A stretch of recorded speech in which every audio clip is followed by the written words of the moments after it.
সন্ত্রাসী যদি কোনো কর্মকাণ্ড কোনো ব্যক্তির দ্বারা যদি সংগঠিত হয়, সেই বিষয়কে ইসলাম কখনো সাপোর্ট করে না এবং ভবিষ্যতে করবেও না, ঠিক না? যেহেতু আমরা একমাত্র প্রভু আল্লাহকে বিশ্বাস করি, তার নীতিমালা অনুযায়ী আমরা পথ চলার চেষ্টা করি। যারা সঠিক এবং হকের দাওয়াতের পথে আপনাদেরকে ডাকবে, সেখানে আপনারা সবাই সাড়া দিবেন ইনশাআল্লাহ।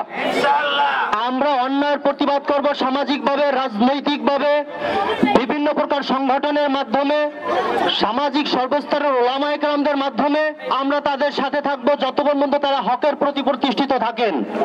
যখন আমরা দেখব হক থেকে তারা বিচলিত হয়ে যাচ্ছেন, পথ পরিবর্তন করছেন, তখন তাদের অনুসরণ আমরা কি আর করব? আজকে ওলামায়ে কেরামদের নেতৃত্বে এই বিষয়টা দাবি দেওয়ার জন্য এসেছে যে আজকে যে ছাদ গ্রুপ নামে একটা দল বিভাজন করার জন্য, ধর্মের মানুষদেরকে বিভেদ সৃষ্টি করার জন্য আজকে যে সূচনা সৃষ্টি হয়েছে, বিগত দিনে যারা এই সন্ত্রাসী কর্মকাণ্ড করিয়েছে, এই গর্হিত কাজকে আমরা তীব্র নিন্দা জানাই। ভবিষ্যতে যেন এই গ্রুপরা কোনো ধরনের রক্তপাত, সন্ত্রাসী কার্যক্রম এই দেশে করতে না পারে, সে ব্যাপারে আমরা সচেতন এবং সোচ্চার থাকবো ইনশাআল্লাহ।